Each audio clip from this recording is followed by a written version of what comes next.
Seelampur police ने operation अंकुश के तहत 2 बदमाशों को पकड़ा। स्नैचिंग की वारदात को दिया करते थे अंजाम। पास से 4 मोटरसाइकिल, 2 मोबाइल फोन मिले। पुलिस ने मामला दर्ज कर जांच की शुरू। पूर्व दिल्ली में गुरु नानक देव की जयंती के उपलक्ष्य में गुरुद्वारे में हुआ कार्यक्रम। प्रभात फेरी और नगर कीर्तन का किया गया आयोजन।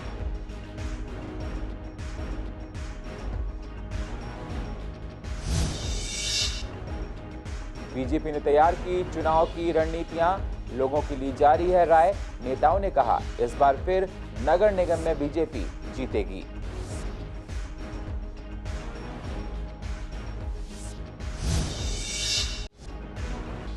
बलदेव पार्क में गलियों को काफी लंबे समय से नहीं बनाया गया है। लोगों को होती हैं तमाम परेशानियां।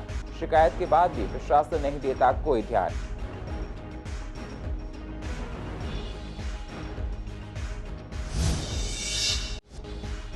और गांधीनगर में साल 2017 में हुए सनसनी हत्याकांड का हुआ पर्दाफाश। आरोपी आबिद और काले को एंट्री, रॉबरी और स्नैचिंग सेल ने किया गिरफ्तार।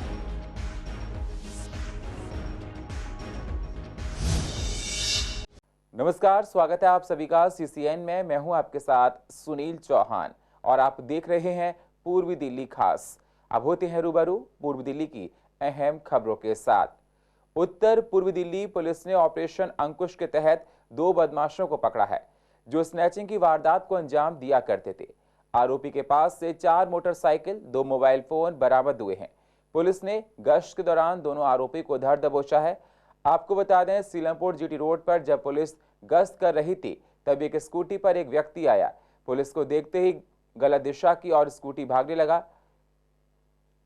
तभी पुलिस ने उसका पीछा किया और कुछ ही दूरी पर जाकर उसको पकड़ा। जब उससे पूछताछ की गई तो स्कूटी के गाड़ी के कागज दिखाओ तो वो नहीं दिखा पाया।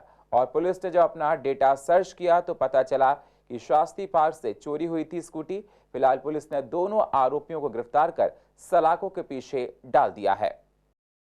भारत ने मेलबर्न में खेले गए मुकाबले में जिम्बाब्वे को हराकर सेमीफाइनल में जगह बना ली है। टी20 विश्व कप 2022 के 42वें मुकाबले में टीम इंडिया ने शानदार प्रदर्शन करते हुए 71 रनों से जीत दर्ज की। भारत ने पहले बैटिंग करते हुए 187 रनों का लक्ष्य दिया। इसके जवाब में जिम्बाब्वे की टीम 115 रनों के स्कोर पर ऑल आउट हो गई।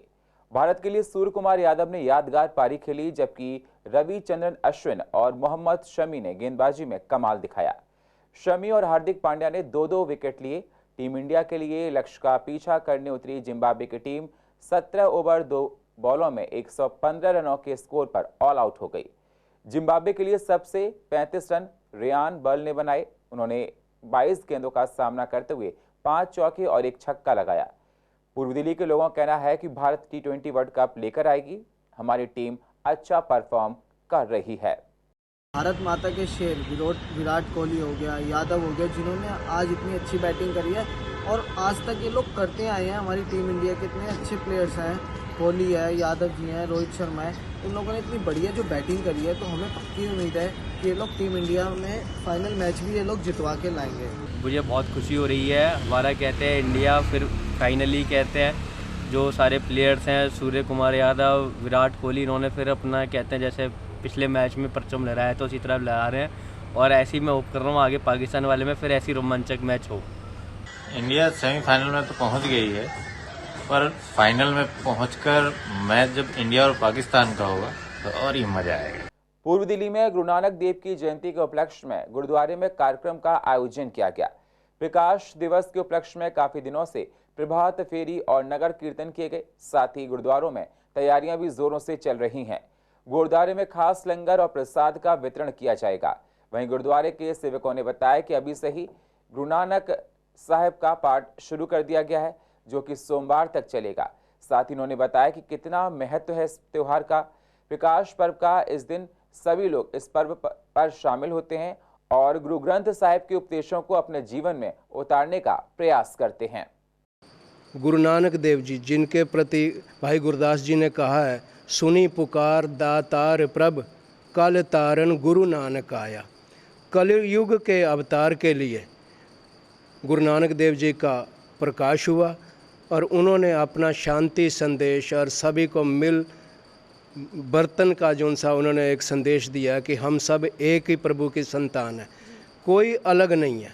हिंदू, मुस्लिम, सिख, ईसाई, बोधि, जानी, पंडित जो भी हैं, हम सब केवल उस निरंकार की औलाद हैं और उसी से आए हैं, उसी में जाना है। इसलिए हमारा सबका ये फ़र्ज बनता है कि आपसी भेदभावों को दूर करके उनकी जो शिक्षाएं हैं उन पर चल के हम अपना जीवन यापन करें। श्री गुरु नानक देव जी महाराज के प्रकाश गुरुपर्व पर यहाँ 27 तारीख से लेके सुबह 4:30 बजे यहाँ से प्रभात फेरिया हर जगह, हर गलियों में बहुत धूमधाम से संगत मना रही है।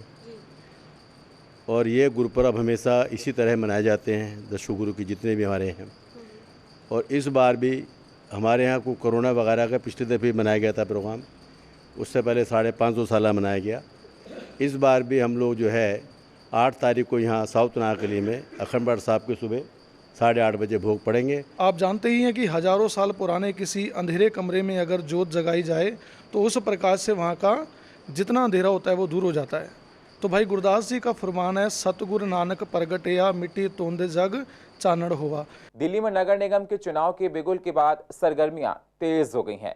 चुनाव को देखते हुए बीजेपी कार्यकर्ताओं ने मेहनत शुरू कर दी है। बीजेपी नेता जनता से राय शुमारी कर रहे हैं, उसके बाद आगे के फैसले लिए जाएंगे। बीजेपी नेताओं का कहना है कि इस बार भी नगर निगम में एमसीडी में चुनाव में बीजेपी ही जीतेगी। चौथी बार बीजेपी एमसीडी में फिर आएगी और अपना डंका बजाएगी। चुनाव का बिगुल बढ़ चुका है, सभी चुनाव की तैयारियों में लग चुके हैं। बीजेपी की दृष्टि से ये एक कार्यकर्ता पार्टी है, कार्यकर्ता कैडर पार्टी है, तो यहाँ पर किसी का भी टिकट कार्यकर्ताओं के हाथ में होता है। और बीजेपी में अब सबकी राय शुमारी शुरू हो चुकी है, जिले से भी राय शुमारी शुरू होगी। उसके बाद मंडल तक के कार्यकर्ता अपनी राय देंगे और निश्चित रूप से वही टिकट लेके आएगा जिसको हमारे सभी कार्यकर्ता पसंद करेंगे। संगठन के सभी कार्यकर्ता बूथ लेवल पे जाके घर घर भारतीय जनता पार्टी की निगमों द्वारा किए गए अच्छे कामों को प्रचारित कर रहे हैं। केजरीवाल सरकार द्वारा कैसे दिल्ली में पॉल्यूशन और घोटाले करके दिल्ली की जनता को परेशान किया जा रहा है, उसकी भी बातचीत कर रहे हैं।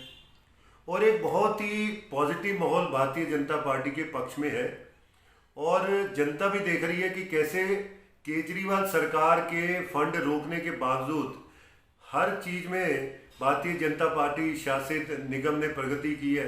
तो हमारे हर बूथ के ऊपर जो हमारी तैयारी है, पंच परमेश्वर हमारे कार्यकर्ता तैयार है, हमारा बूथ समिति का कार्यकर्ता तैयार है, हमारा हर कार्यकर्ता चुनाव के लिए हमेशा तैयार रहता है, प्रदेश नेतृत्व तैयार है और हमारे आदरणीय मोदी जी और नड्डा जी का जो मार्गदर्शन है, हम सब उस ऊर्जा को लेकर के निरंतर काम करते हैं। पूर्व दिल्ली के अनारकली वार्ड की गलियों को काफी लंबे समय से बनाया नहीं गया है, जिसकी वजह से लोगों को आने जाने में तमाम तरह की दिक्कतें होती हैं। यहाँ से गुजरने में गाड़ियां और पैदल चलने में लोगों को परेशानियां होती हैं। लोगों ने कई बार शिकायत की इसकी प्रशासन से, लेकिन कोई समाधान नहीं हुआ। आए दिन लोग यहाँ से निकलने पर चोटिल हो जाते हैं। स्थानीय लोगों का कहना है कि जल्द से जल्द इस समस्या को ठीक किया जाए।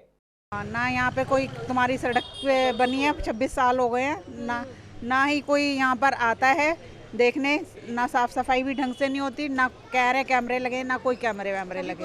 कोई नहीं, कोई बस नाप के ले जाते हैं, आते नहीं है। मैडम ये सड़क आज 15 साल हो गए, सड़क ही नहीं बनी है।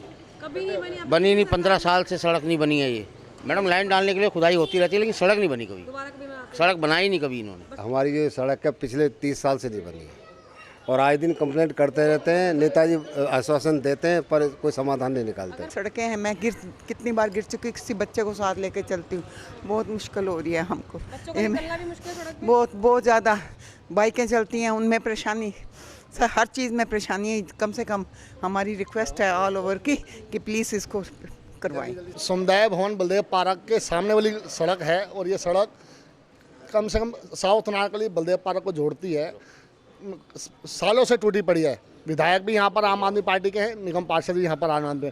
मैं आपके चैनल के माध्यम से गुजारिश करता हूँ कि एक बार तुम बड़े बड़े वादे करते हो, हमने ये किया वो किया, एक बार इस गली में आकर देखो। दिल्ली पुलिस ने गृह मंत्रालय से 15 से 18 वर्ष के बीच की नाबालिग पत्नी के साथ बनाए गए जबरन यौन संबंध को दुष्कर्म की श्रेणी में रखने की सिफारिश की है। इसे लेकर उपराज्यपाल वीके सक्सेना के माध्यम से दिल्ली पुलिस ने गृह मंत्रालय को एक पत्र भेजा है। इस पत्र में सक्सेना ने गृह मंत्रालय से आईपीसी की धारा 375 के अपवाद 2 को खत्म करने की सिफारिश की गई है। अपवाद 2 में यह प्रावधान किया गया है, यदि 15 से 18 वर्ष के बीच की लड़की की शादी हो जाती है तो उसका पति उसके साथ गैर सहमति से यौन संबंध बना सकता है और आईपीसी के तहत उसे दंडित करने का प्रावधान नहीं है। जब हमने इस विषय पर एडवोकेट से बात की, क्या कहा उन्होंने, जरा आप भी सुनिए। देखिए, दिल्ली पुलिस ने अपनी जो रिपोर्ट है वो सबमिट करी है, ये कहते हुए कि जो 375(2) के अंतर्गत आईपीसी में जो नाबालिग बच्चों से मैरिटल रेप की वारदातों के अंदर एग्जम्पशन को हटाने की बात करी जा रही थी, उसको नहीं हटाया जाएगा और अपना पक्ष साफ किया है। ये बहुत अहम है, बहुत ज़रूरी है कि क्योंकि जो 16 से 18 साल की बच्चियां हैं जिनकी शादी हुई है और उनके साथ बिना कंसेंट के जो शारीरिक संबंध बनाए जाते हैं, उसकी दृष्टि को मद्देनजर रखते हुए अगर कानून में संशोधन होकर इस प्रोविजन को हटा दिया जाता है तो एक बहुत ही ज़्यादा समस्या हमारे देश में उत्पन्न हो जाएगी।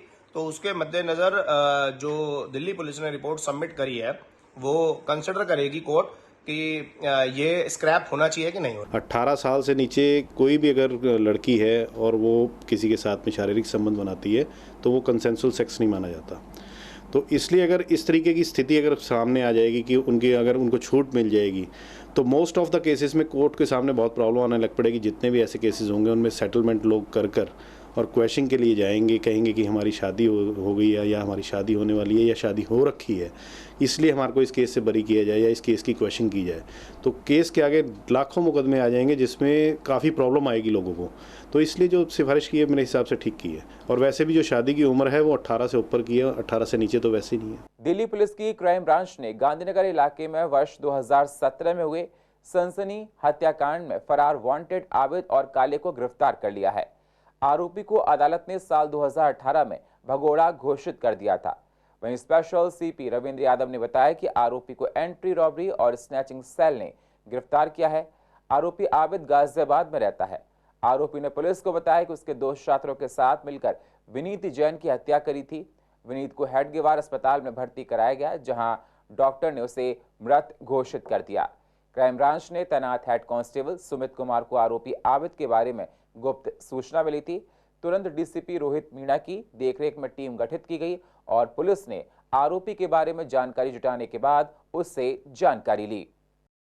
पूर्व दिल्ली के प्रीत बिहार में श्रीमद् भागवत कथा का भव्य आयोजन किया जा रहा है। कथा में श्री कृष्ण जन्मोत्सव को बड़े ही धूमधाम के साथ मनाया गया।